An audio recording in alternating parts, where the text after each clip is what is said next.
Hello, good morning, good afternoon, good evening, good night. Please delete as applicable depending on what time you're watching this video. And welcome to the Limit of Adhesion, the first round of the USF2000 League. We're here at Road Atlanta.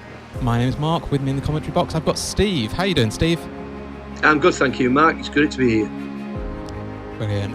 Now, guys are out on practice at the moment. Who do you think is going to be in the title fight? Obviously, it's the first round of the season, so all to play for.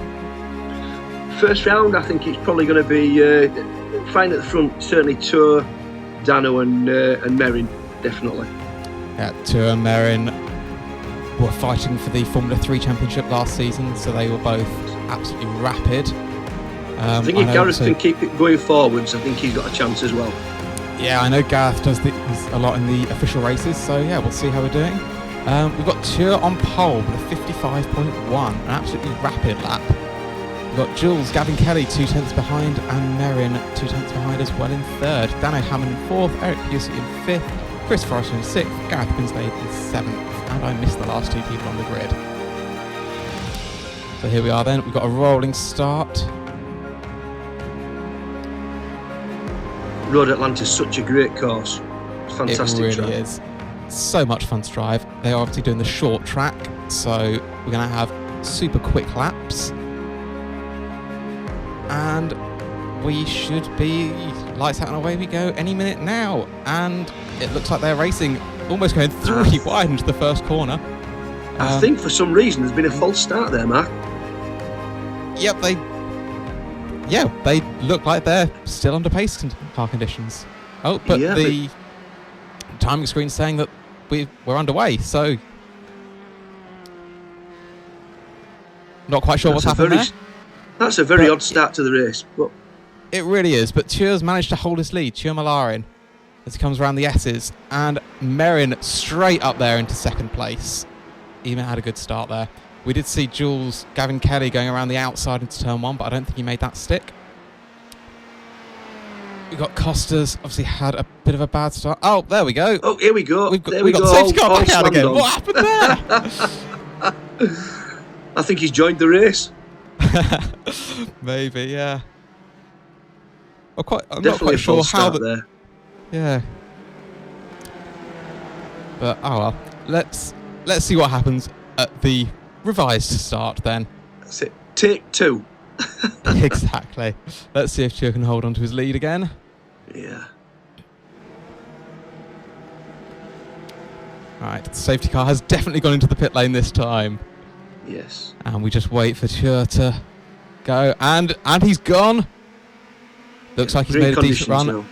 Merijn, Hoogeveen again straight up there into second.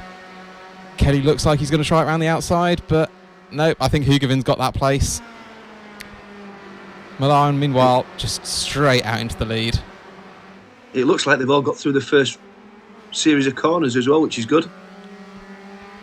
Yes, that is good. Doesn't look like we've had any spins, any collisions. Very clean racing so far. You see there, Chris Forrester into 7th. Holding position nicely. In fact, I think he dropped a position because I think Winslade was started in 7th. Yeah, I think that's right. As we see, well, Kelly try and dive bomb Hoogeveen into the chicane. In fact, it looks like Hoogeveen's closing up on Molarin there. I think he was a little bit too far behind actually to get the dive bomb done. He will do it. And if we look at the battle for first in the bottom right-hand corner, field starting to spread out. Everyone's still close enough to get a bit of a draft. We see. Oh, do we see Ture and Merijn Hammond? Ture and Merijn just pulling away. They are. Just Hammond looks like he's trying to size up for a move on Kelly. Yeah. Let's see. It's very hard to overtake in this sequence of corners. Really, you've got no option but to just try and get as close as you can. But then you've got this lovely long straight that they're just going onto the back of now. And let's see, will Molarin be under any pressure from Hoogeveen? Hoogeveen looks very close. But I don't think that straight's going to be long enough. These two guys, of course, know each other very well. They both raced for the Wizards of Lift and Coast in the Formula 3 League, fighting each other for the championship last season. Hoogeveen ultimately ending up on top, which is why he's sporting the lovely number 1. It's very close. Will Molarin try and pay him back and get the title this year in the USF League? As we see Kelly with the fastest lap of 55.4. That was a brilliant lap from him.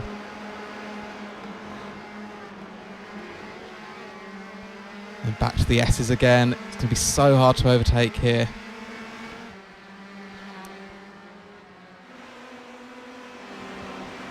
Here we see Winslade up to 6th. Gareth keeping pace with Erik Piussi. It looks like we've got a nice little battle for the top. Ultimately 5 places as we see Dano Hammond looks to the inside on Gavin Kelly. Can he make the move stick? He's on the inside. Oh, they'll have the outside going. Yeah, he doesn't make that stick. I'll try again. Oh, he's gone round. Kelly's off. He's gone round. Kelly's off. Does he keep it out of the wall? He's on the escape road. Kelly has kept it out of the wall, so he should be all right to continue the race. He will be quite far behind, though, unfortunately. Yeah. As we see Piussi now up into 3rd. So what's happened with Hammond? Hammond must have got a poor exit out of that. We'll see if we can get a replay of that. Yeah, that would be good. But, of course, now Molarin and Hoogeveen got such a gap out front. This is just brilliant to watch. I mean, lap 4, and they've got, what, a 4-second lead over Piussi? Yeah, it's Ture's just over 4 seconds now. It's an absolutely blinding pace from the 2 guys up front. Let's see if they can make this stick. So now Costa on the back of Forrester. It's probably a little bit too far to make a move into the chicane. Yeah, the slipstream isn't quite that powerful, is it, down there? No. Oh, and we see... I thought Hammond was heading for the pit lane then. He looks a little slow. I'm not sure what's happened. Maybe he just got a poor exit. See Forrester going to the inside. Yes, Hammond looks if he makes that stick. I think Hammond's back up to speed now. I'm not quite sure what happened, but he did look to be very slow. And brilliant wheel-to-wheel action there with Forrester coming out ahead. You don't often see many passes through the S's. That was spectacularly done. Yeah, he did well to make that stick, keep it around that S. It takes a lot of trust from both drivers to go side by side through that section. Very much. You have one line and one line only. If you get off track, you're on the grass and into the wall. So Gavin Kelly now in the slipstream of Schooling. Will he look to... Oh, Schooling's moving to the inside to defend. Kelly just a little bit too far back here, but Schooling's slightly offline. I think Kelly's got a better run. He'll look to dive to the inside into turn 1 as they so come a up bit to of the a start switch back, maybe. Yeah, maybe.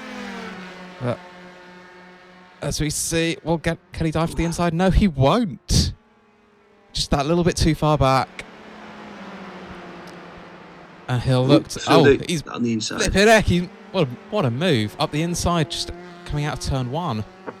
That was crucial for him to get the move done before these S's, because otherwise he would have lost so much time. Of course, he needs to try and catch back up to the top guys. Oh, hang on. Piussi's down to 7th. What happened to Erik? No idea. Oh, I hope he had a replay. Unless he's enough. 3rd a minute ago. Yeah. Yeah. He's not been in the pits, has he, or anything like that? I don't think so, no. I think that would have popped up on the screen. But we've got Molarin now under serious pressure from Hoogeveen as they go through the S's. Hoogeveen just slightly wide, bouncing over the curb. He's lost a couple of tenths there. And you've got to be so careful going over the curb as well, just in case it damages the underneath of the car. Exactly, so easy to get damaged, so easy to pick up a slowdown as well. And in fact, Hoogeveen might have picked up a bit of damage because he's dropped about half a second through those S's. Yeah. Oh. The thing is, if you get offline through those S's, it takes a good few 100 yards to try and put yourself back on track as well. It does. It's so brutal once you get off track there. So as we come up to start lap 8 now, we've still got Molarin and Hoogeveen up front. Winslade is now up to 3rd, 4 seconds back, with Hammond just behind him. Forrester up to 5th, Costa in 6th, Piussi 7th. Kelly recovering after a fairly early spin. He's in 8th with Schooling in 9th. So you see here, Chris lap times Forrester, are very consistent. They are. Everyone seems to be sort of low 55s. So yeah, great consistency through the field. And we're seeing some brilliant battles. We've got Forrester just closing in on Hammond here. Forrester seems to be a bit too far back, but he's in the draft range, so he will start to close up on Hammond if he can keep it clean. Yep. So the rest of the field... Schooling's in the pits. Oh no, I wonder what's happened to him. Whether it's damage, it isn't scheduled for pit stops, is it? No, there are no mandatory pit stops in this race, so yeah, that does seem to be damage. So we've got Forrester right on the back of Hammond. Hoogeveen has dropped to a second behind Molarin. Other than that, we've got Winslade a bit of a distant third, and Costa and Piussi both in 6th and 7th respectively. Gavin Kelly in 8th, all sort of on their own. And we've got Hoogeveen's dropping back even more. So Ture Molarin just absolutely nailing this race. Like, he's doing everything right. He was fast in practice, qualifying, he's leading, having led every lap. This is an absolute masterclass. If he's going to be putting forward a fight for the title, he is starting it in the best possible way. Very much. I'm just wondering whether Merijn's had damage, from when he went over the curbs.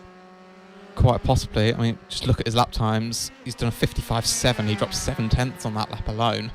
Yeah, he's already, what, 8.5 seconds in front? He's Ture now? He's 8.5 seconds up on Dano Hammond in 4th. He's 1.6 ahead of Hoogeveen. But yeah, it's an absolute masterclass from Molarin. As we watch, everyone else is now sort of spreading out a little bit. We've got Dano Hammond in a very strong 4th. So see Hoogeveen just Gavin Kelly's final chicane. Gavin Kelly's now just short of 3 seconds behind Costa. Yes, we'll see if Kelly can close up any more, because that might be a fight to watch in the future as we start lap 11 of 22. Hoogeveen now 1.4 seconds, so he made a couple of tenths back on Molarin that lap. Yeah. But quite frankly, so we've got Keith Schooling going very slowly. He is a lap down, so I'm not sure if that was an issue or whether he was just being very nice and letting everyone else past without too much trouble. I think Keith's new to limited division, isn't he? He could well be, yeah. So it's a big welcome to him.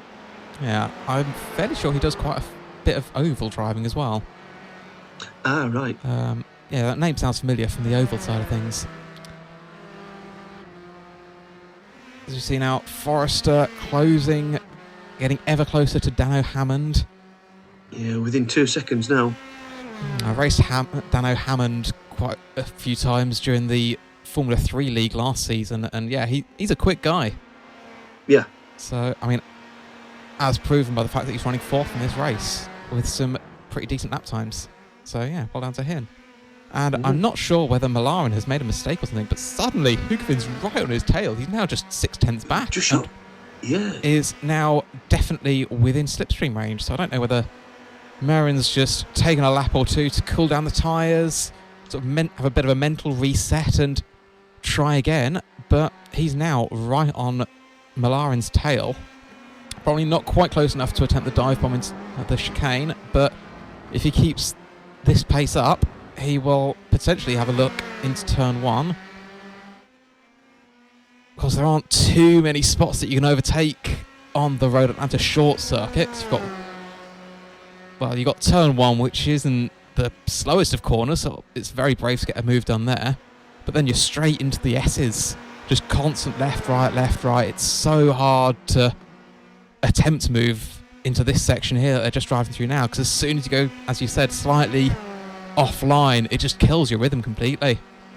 Yeah, definitely. I mean, for passing in turn 1, really, you start to be looking at setting up the move as you're going through the chicane. Exactly. You need to be carrying speed through that, and then down turn, or the last turn into the home straight, really.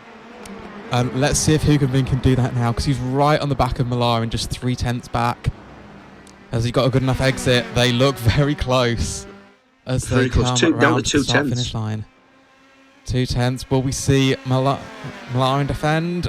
He looks like he's sticking to his line.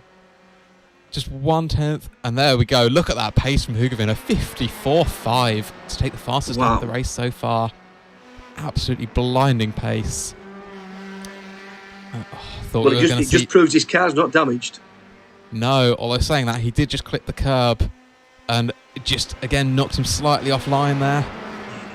I think he's a little bit closer this time than he was last. Possibly. Let's see if he can get a good run. I don't think he's going to get a run into the chicane, but as you're saying, he might be able to line him up for a turn into turn 1. No, I think he dropped 0.2 of a second, which just put him off the back of Ture. Yeah, I mean, 0.2 of a second doesn't sound like much, but when you've got these guys at the front just separated by 0.4, actually 0.2 is a huge amount. Margins are so fine. It's such an amazing battle that we're witnessing. 2 great drivers. Indeed, 2 very brilliant drivers. And then, whoa! Hoogeveen's off. It's the kiss of death, the commentator's curse. Commentator's curse, indeed. Oh, dear. Oh, what a shame. Oh, I bet Hoogeveen's kicking himself now. He's dropped to 3 seconds back already, and unfortunately that might be any chance of the win done and dusted. I think you could be right. As we see, a little lock up there from Piussi. Can he keep it out the wall? Oh, yes, just about. Well done. Well done, held, Erik. that man. And we see Costa's somebody up else as well. off. Who's that? What's happened? It's silly season. It is indeed. Have iRacing secretly announced rain? Well, not announced rain. We know rain is coming. Has iRacing secretly just implemented rain? Everyone's going off at the moment. What's happening? I think somebody's dropped oil on the track. Could well be. Hoogeveen's now dropped to 4 seconds behind Molarin. What a shame. He will be kicking himself. But now, I suppose with 7-8 laps to go, we should be talking about who's going to get the reverse grid pole position, because as we know, the top 8 finishes in this race will be reversed. So currently, as it stands for race 2, Erik Piussi will be on pole position. That will definitely be something to watch. I don't think that's going to change, because with nearly 5.25 seconds, he's going to have to pull something out very, very quickly to overtake Costa. Yeah, you could well be right. I suppose we could always get... Will people deliberately, intentionally drop back so that they get a better starting position for the reverse grid? I think it's unlikely. Are we talking tactics? We are talking tactics. Oh, someone else is off. Who's that? And we're going to see contact. Not quite. Winslade just slides through. That was Hoogeveen off again. What's happened? Yes. Winslade's up into 2nd. Honestly, I tell you what, Winslade started 7th. As we see Dano Hammond off as well. He's dropped down to 6th. What's happened? Everyone's just decided, nope, that's enough. I don't want to stick on the grey stuff anymore. I want to try the grass out. Is this tyres that's going off? It could well be. I mean, let's have a look at the times when they come round. Molarin's just about to cross the line now, so we'll get his time. Molarin's just done a 55.9. 55.9. So yeah, that's not the quickest times that we've seen, so could be tyres starting to wear. 56.1 for Winslade. 1 minute. Obviously a minute for Hoogeveen. So. Yeah. I'd be surprised if these tyres aren't overheating, going through the S's. Quite possibly, as we see Roberto Costa trying to put a lap on Keith Schooling. Keith very nicely gets out of the way. As we Costa swoop to the outside, just as he comes on to lap 18. I was just saying, Steve, Winslade started 7th. He's had a fairly silent but a fairly awesome race to just plough through the field like that. It's been very consistent. Yeah, but he's just sort of slipped under the radar a bit. It's only now that I'm thinking, hang on, Winslade's only 3.5 seconds off the lead. Like he could win this. We've got 4 laps to go. If Molarin makes a mistake, Winslade will be right there. And as we see, Molarin's just on a 58.4. 58. So I think he would have had a mistake on that lap. 3 seconds difference between the lap times. That's getting close. So just 2 laps ago or so, I was saying that we might have seen the last of the battles for the lead. Yeah. Well, no, I mean, game Merij's on. just put in a 54-second lap, so he's pushing now. Yeah, I mean, if tyres are starting to overheat, as you're saying, and we're starting to see a lot more mistakes from people, this is still wide open, just as we thought that it was set in stone, done and dusted. Yeah, it's become really interesting again because there's people flying off and lap times going all over the place. Yeah, I wonder if Molarin's just sort of managing his pace a bit, because we've seen that gap come down another couple of tenths this lap. I wonder if he's just trying to mentally reset, just think, right, okay, he's still got a lot of advantage, he's still got 3 seconds on the road, he just needs to keep his head down, keep calm, keep it on the tarmac, and yeah, he could still win this. 3 to go, so if he's staying within half a second of Gareth and Merijn's times, then I think fairly much he'll have it sorted anyway. Yeah, look at that. Gareth Winslade up 5 positions from where he started. He's just absolutely stormed through the field, but yeah, what a race from him. You see Keith Schooling. Great result. If he stays in second, that's a great result for Gareth. It is, yeah. And what a start to the season. We know that Winslade loves these USF cars. He races them in officials quite a lot. Yep. But then again, the fight for second's not over yet, as Hoogeveen's now within draft range of Winslade. A nice cheeky little slipstream down the back straight into the chicane. Yeah, he's going to have to close up though, because with 5 tenths of a second, 6 tenths of a second, he's not going to get much of a dive bomb into the last corner of the chicane. No, and with only 2 laps left. Oh, this is an absolutely cracking race. Yep. Entertainment from start to finish. It really has been, as we see now, yep. As Hoogeveen puts the power down onto the back straight. Is he close enough? He's definitely not close enough for a dive bomb, but can he just get closer? They'll be getting the white flag this time round, meaning the last lap. Will we see a last lap decider for second place? As we see now, Hoogeveen, he's 4 tenths back. He'll probably want to be a little bit closer if he wants to dive bomb, but see, they're back in the 54s now, so yeah. I'm not sure what happened. Maybe it was just tyres overheated a bit. They needed a few slower laps to cool them down, because it's definitely not wear related, because wear we would have seen consistently higher lap times. Yeah. Yeah, everybody's certainly dropped down to the 55s, 54s now, haven't they, again? Yeah, as we see Hoogeveen he's less than 3 tenths now on the final lap. And he looks very close. Is he going to have a little dive bomb into the last chicane? The last corner?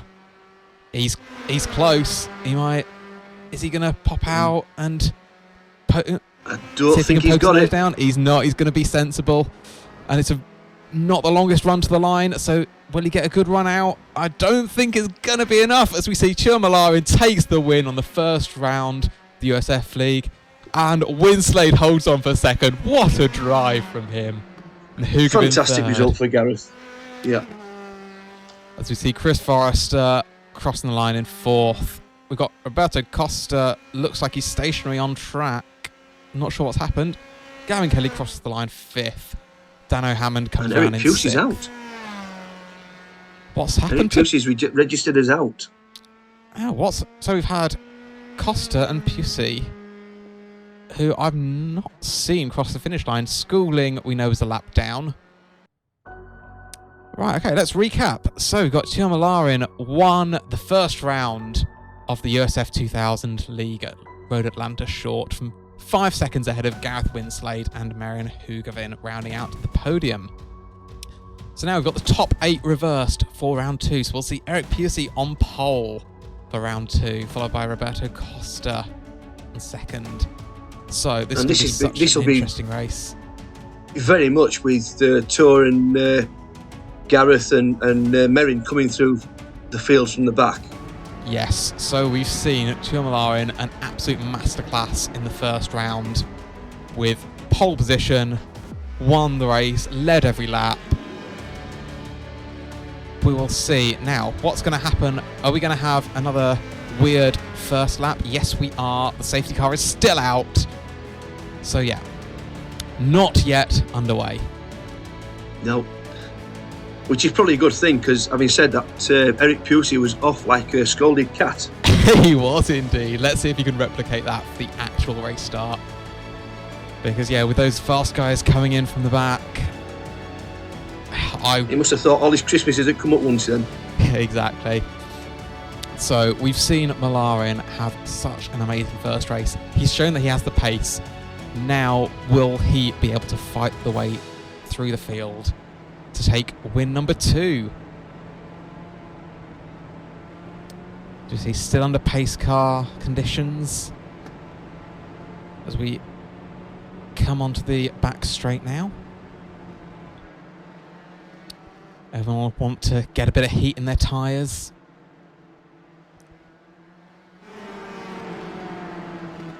It's going to be a very interesting race to see how far up the field those guys that start at the back can come. Definitely. And so going through the last chicane now, a pace car will peel off to the right, and then it's Erik Piussi's job to lead the field to the green. Let's see if he can get as good a start as he did last time when it wasn't actually the start. Yep, pace car's in, and Piussi's gone. So it looks like Dano Hammond's got a decent start as well, looking to the inside. Mixing it up at the back. Hammond couldn't quite get the move done, and in fact Gavin Kelly's gone straight round the outside, and Hoogeveen's up to 5th already. As we see side by side through the S's. Whoa, that was close. That was close. We've got Dano Hammond now swamped by a sea of wizards of lift and coast cars. I thought at one point they were going to go 3 wide there. I think they might have done, actually. Yes, I thought I saw someone off at the back. Was that Hoogeveen? Because Hoogeveen was up in sort of 4th, 5th, I think, after a rather hectic first. I just saw one of the cars sideways and cone go flying. Oh, as we see Costa got a little bit squirrely coming out of the chicane, and suddenly that's given Piussi a massive lead. He's got 2.5 seconds on the field already. Where's that come from? As we see, someone was on the grass. I think that was Costa on the grass. Yep. As we see, I saw with the danger with that last corner is if you take that too wide and it just drifts out to the left-hand side and you end up on the grass. Yeah, so easy to just put a couple of wheels on the dirt and then you get absolutely no traction out for what is a really critical acceleration zone. As we see Winslade and Hoogeveen going side by side through the S's. Yep. Oh, Hoogeveen's gone slightly offline, but he keeps it on the track.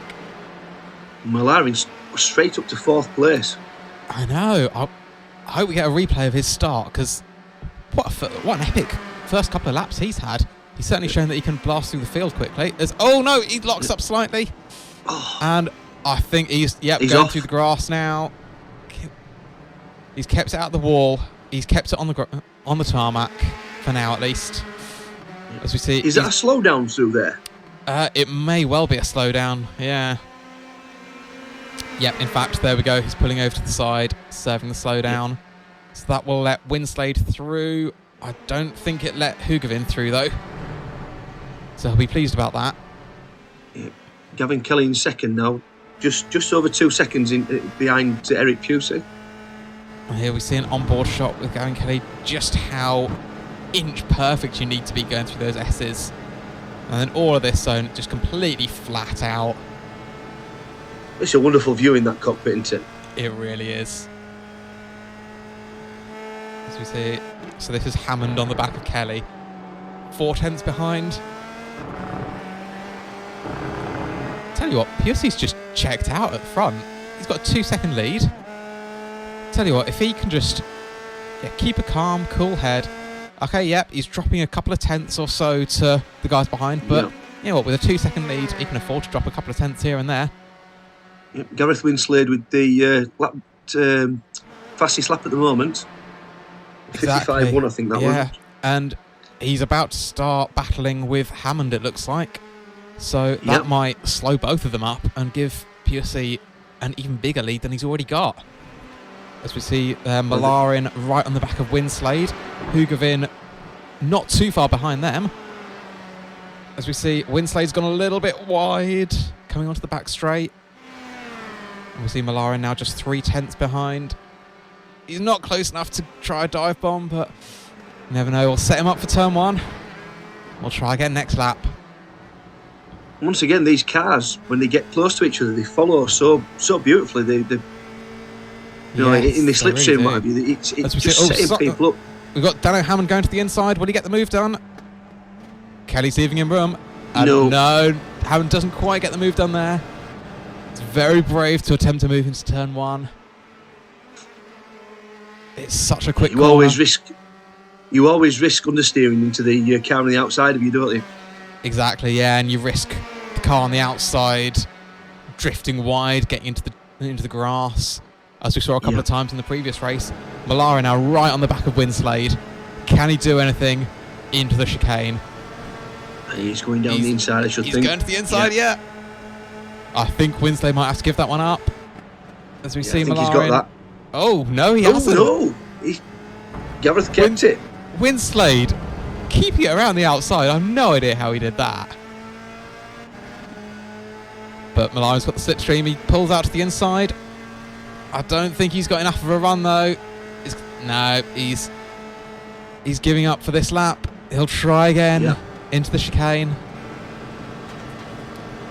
Some fantastic racing, and so respectful racing as well. Definitely. Everyone playing it fair, leaving each other room. As we see, that's Roberto Costa just moving aside on the left-hand side. He's a lap down, just letting these guys race. He doesn't want to get involved. As we see, Molarin can get a run on him now. Here's a view from Winslade. Will we see Molarin pop out to the side? He is going to. Round 2. No. Exactly the same. Quite. Winslade just later on the brakes. Carries a bit more speed around the outside. Molarin just having to tuck back in, and they're already on the back of Chris Forrester. So this could get a little bit spicy, as we now have a 3-way fight for 4th place. But Winslade and Molarin straight up the inside. I wonder if Forrester's got a little bit of damage. So I was expecting a lot more resistance than that. Yeah, because that was for place. It was, yeah. And yeah, Chris Forrester's dropped back quite rapidly. I wonder if he's got maybe a little bit of front wing damage. Maybe so. Well, we'll see if... Oh, yeah. All 3 of them going slightly wide through there. As we see, Molarin is probably a little bit too far back for a move into the chicane again. Or, you know what, maybe he's thinking, you know what, chicane didn't work, as Winslade gets a little bit wiggly coming out of the chicane. Winslade defends to the inside, Molarin trying it around the outside, but he just doesn't have the speed. Is this fixed setup, Matt? I'm not sure. That's a good point. I'm just wondering if it's fixed setup, then they should be same. If it's not, then it could be that Gareth Winslade's maybe using a slightly less wing. Could be. As we see, I'm not quite sure what's happened at the front, but suddenly we've got a 3-way fight at the top as well. Piussi from Kelly from Hammond, all within, a second or so of each other? We've got Kelly 3/10 behind, Hammond 3/10 behind. Will anyone go for the move into the chicane? No, they're all being very sensible. They're seeing if they can get a better run out of the chicane for a run down to turn 1, but it looks very even Stevens at the moment. But I'm not quite sure what's happened to Piussi, because he had a 2-second lead. Take our eyes off the ball for a couple of laps while we were watching the Winslade and Molarin battle, and now suddenly the gap's disappeared. Yep, all changed. And in fact, I'm looking at the standings board, and Forrester's got ahead of Molarin, so I'm not quite sure what's happened there. Hopefully we'll get a replay. But Piussi now under a lot of pressure. Kelly just able to stick with him so well through the S's. But, saying that, Kelly goes very wide through that. I'm not sure if that was intentional. Maybe just trying a different line to get a bit more traction. Well, these 3 are starting to drag themselves away from the Winslade, Forrester and Molarin battle. Yeah, now 3.5, 4 seconds back to Winslade. But then, of course, if these 3 are constantly fighting each other, that's just going to bring Winslade right back into it. Can Winslade get a double podium? Hoogeveen, unfortunately, has dropped 17 seconds behind Molarin, so I think he's had issues that we've not seen. But to be fair, there's been way too much action up at the front. Can't keep our eyes on absolutely everyone. It's so close everywhere you look. It really is. It's absolutely fascinating racing. Having said that, I mean, now Winslade has pulled 2 and a bit seconds, nearly 2.5 seconds away from Forrester, and Molarin's nearly 2 seconds behind Forrester. So let's see. That seems to have... Maybe Molarin just went a little bit wide again, maybe got a bit of dirt on his tyres. Oh, in I fact... think Forrester just made a mistake. I was just about to say, because Molarin's right on him, just 2 tenths back, as we see them both going through the chicane. But Molarin's off again. That's not going to help. Just dipped a couple of wheels into the gravel as Hammond looks to the inside on Kelly. Can't make the move stick. Just not the room there. And such an awkward position to be where Kelly is right now, because with Piussi you've got one objective and that's to defend. With Hammond you've got one objective and that's to attack. Kelly, you've got to have eyes on your mirrors, eyes on the car in front. He's doing a fabulous job. This is great for the championship because everybody can win. There's not just 1 or 2 drivers that are in it now, because obviously the reverse grid's thrown a complete curveball, and now you've got 3 other drivers that's fighting at the front for a win. You are absolutely right. Yeah, we'll see how far through the field Winslade, Molarin, Hoogeveen can come. Hoogeveen, I think, is out of it. He's 17 seconds back. He's not going to recover that much, unfortunately. Molarin is right on the back of Forrester, so we'll see if he can recover up to 5th. Winslade charged through to 4th again. I don't quite know how he does it. Because, yeah, he did exactly the same last race. We see Molarin and Forrester battling yet again through the S's. Molarin on a far tighter line, but he just can't. There's just no room to go through the S's. Molarin, I get the feeling he's a little bit quicker, but just, yeah, has no space. It's just holding that speed down this back straight here. He's faster through the S's, but can't do anything with it there. Is he going to go for the inside line? He is, but he's nowhere near close enough, unfortunately. But he looks like he's got a brilliant drive out. Could he make the move down into 1? He goes to the inside, but... Oh, was there a little bit of touching there? Forrester defended the inside quite well. I don't think Molarin's got enough speed. He might have a look, but I don't think he's going to make it work. Trying around the outside? Yeah, nope. Forrester defended the inside. It was a late move, but I think that was just about fair. He's got to be so careful not to dip a wheel over that curb. Really do, yeah. As we see now the battle for first. Piussi versus Kelly. Erik under pressure. He is under pressure. Kelly looks very close. Kelly looks to the inside, but thinks better of it. As we look, Piussi looked like he was sliding ever so slightly. He might have lost a little bit of speed coming onto the start-finish straight. But again, he's got the inside line. Kelly looks... now Kelly looks to the inside. Sorry, Kelly. And looks like Kelly might have the move done. Still side by side, coming up to the very blind turn 3. Too wide. And the braking, and Kelly's got it. Piussi runs wide, and Hammond's got him as well. Very opportunistic move there by Hammond. Oh, what a shame for Piussi. He was doing so well, but just that one slight mistake. How it changes so quickly. Yeah. Yeah. He just obviously got slightly offline with Kelly going up the inside into the first corner. Now, yeah, Hammond just saw the advantage and he took it. Exactly. Now this fight for first is not over yet.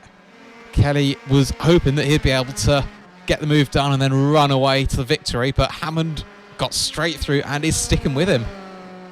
Yep. 8 laps to go, including this one. I tell you what, Winslade is only 2.5 seconds back now. Yep. Winslade's not out of this. He's just half a second now. And we've still got 7 laps to go. Yeah. As we see now, Kelly coming onto the back straight, putting the power down through the long right-hander. Dano Hammond thereabouts, 2/10 back. Yeah, Kelly too far back for this one. Yeah, Kelly just had a brief move to the inside, but didn't feel the need to defend the position too heavily. Dano Hammond, again, he's got a good exit. He's got a little bit of overspeed. Close down to the first corner. But, yeah, I don't know if he'll have enough speed to get the move done. As we watch Winslade now cutting onto the back of Piussi. And it looks like Hammond did have enough of an overlap to try the move, but Kelly hung on round the outside. Yep. Oh, a little bit sideways there. He was a little bit sideways. A bit of a heart-in-mouth moment for him then. As we see, trying very hard. Indeed. As we see Hammond 3/10 behind Kelly for first, and Winslade 4/10 behind Piussi for the final podium place. Will Kelly feel the need to defend the inside down to the chicane? Don't think he does. No, just needs to make sure that exits, he gets the traction down, he gets the power down smoothly. As we start lap 17 of 22. Winslade's still chasing that third place for his second podium. He is, he's not giving up. And neither is Hammond, as he sticks right by Kelly through the S's. Now what's going through Hammond's mind at the moment? Because he can see the win right there. Where's he going to try for the move? Does he take a risk?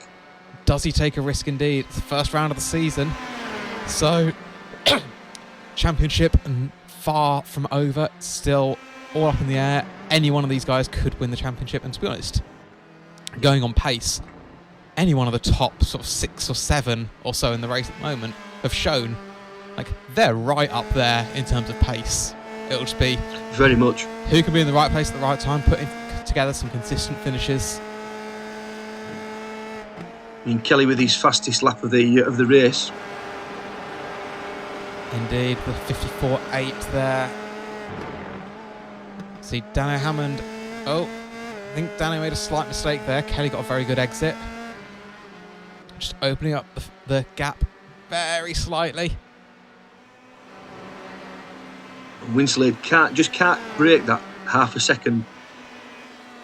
No, and I think what we're noticing, a bit wide. These cars, you need to be so close to be able to get a move done. Yeah, they're very closely matched to each car. So yeah, turn 1, we've seen a couple of moves into turn 1, but yeah, it's not a huge braking zone, so it's quite hard to get the move done because it's still quite a high speed corner, and the only other corner really is the chicane, which is quite a hard braking zone. Oh, as we see Kelly off!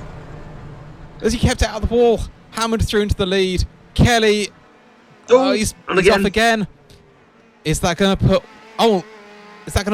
Piussi and Winslade up into the podium positions? Not quite. Let's see if Kelly can get his tyres clean. Piussi now right on the back of Kelly. Well, I think that's given Hammond the win. It could well have done, although, as we've seen, absolutely anything can happen still. We see Piussi go to the inside. Will he get past Kelly? He thinks better of it, although Kelly gives him room. And Winslade's right there in all of this as well. Got a 3-way fight for second. Winslade thinks, right, if you guys are going to hog the inside line, I'll go around the outside, take a bit more speed through. He goes to the inside line. Can he get past Piussi? He looks like he might have done. Oh, and Piussi spins. Piussi's off. Oh, what a move by Winslade. That was a brilliant move by Winslade, but I do feel for Piussi. He had such an amazing first half of the race. Yeah. As we've been saying before, it's just that outside line. If you dip a wheel or you start understeering off, it's very easy to lose it onto the grass. Exactly. As we see Forrester now ahead of Piussi as well. But then the fight up the front, still not over. Winslade only 3/10 behind Kelly. As we see Ture in the pits with only 3 wheels. It's not going to go that quickly when you've only got 3 wheels. Not quite sure what's happened. Hopefully we'll get to see a replay. As we see Merijn Hoogeveen now up to 6th after Molarin in the pits. Such a shame for Molarin, obviously winning the first race, having such a dominant first race as well. And Molarin had a good first couple of laps. Yeah, it's just how these races can turn on a knife edge. They really can. As we see Piussi, 3 laps ago was in the lead. Now fighting Forrester for 4th. And the open wheels are so fragile as well, with no protection around the wheel. It just takes one knock and it's out of line. Exactly, and so aero dependent as well. You know, Very just much. Take a slight knock to your front wing and it's almost race over.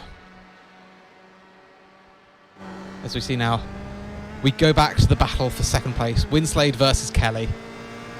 As they start the final lap, they get the white flag waving. Winslade is too far back to try and turn one. He has one option left, and that is the final chicane. As the camera's just panned away there, but we saw Kelly going a little bit wide. Yep. And defending heavily through the S's. I think Winslade was off line there, so lost a little bit of traction through the S. Yeah, Winslade will be kicking himself. He wants to be right up close.